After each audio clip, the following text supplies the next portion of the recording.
What's up, YouTube? Plague Nemesis here, coming at you with another video. Now, I started using a different chatbot for my Twitch channel called PhantomBot, and there's a couple of things that I wanted to show you. Now, the main thing that I want to show you guys today is how to create a keyword trigger for your audio hooks. What that means is that when your users type certain words or phrases in chat, that will cause the bot to play a particular audio file. In this particular one, I chose Runaway Little Girl, Runaway, which is a Deadly Boss mod reference from World of Warcraft for those of you who played it. Hopefully you guys find that little nugget fun. I stream every Monday, Wednesday, and Friday, except for every third Friday out of the month on Twitch. So be sure to stop by and let me know what you think of my video. Like, share, subscribe, and tell your friends about it. All right, so here we are in the main dashboard of PhantomBot. This is my particular PhantomBot that I have configured on my Raspberry Pi. Yours will look something similar, or it might be different depending on the theme that you chose to go with. But anyway, now we're gonna go ahead and jump down to audio and then go to audio hooks. The reason why we're going to this one is because this is a particular issue that I had that I was trying to solve. So we're gonna go ahead and create a command for a recently uploaded audio hook that I did. And it's the X run away little girl run away. So we're gonna go over here, we're gonna click audio command, then we're gonna come over here and hit add command. And in here, we're just gonna call it run, make it simple, don't need to complicate it. Now, you don't have to put the exclamation mark. You'll notice once I create this command, it will automatically put the exclamation mark for you, but you do have to use the exclamation mark when you are using the command if you're using it by itself instead of the keyword trigger. So keep that in mind.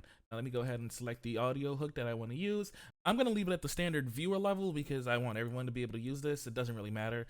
And you could change the cooldown. This is the global cooldown. If you uncheck this, is gonna be the user.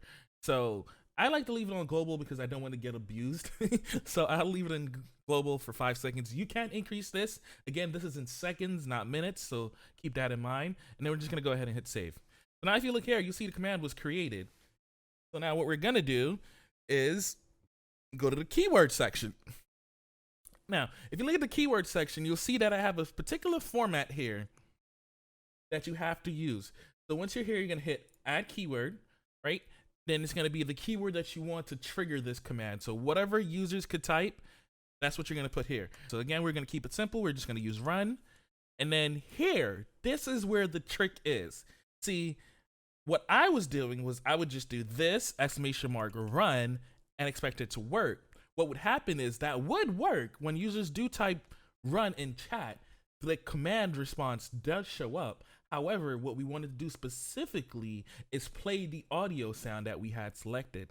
So in order for that to work, what we have to do is we have to remove the exclamation mark, type the word command, and then, if I could spell, and then do a colon, and then the name of the command without, this is the important part, without the exclamation mark.